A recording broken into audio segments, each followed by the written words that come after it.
Good morning, everyone. This is Whiner looking out the window in the morning, meowing at the birds.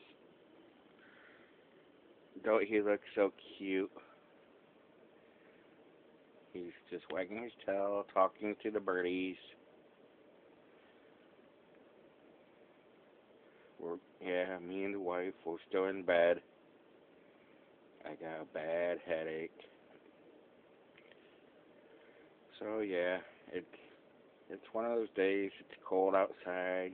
I guess the wife said we got a flood warning out for I don't know.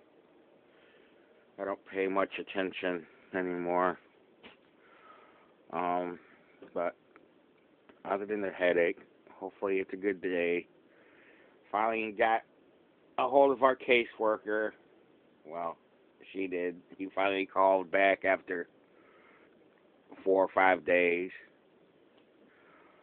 Um, but things are going good.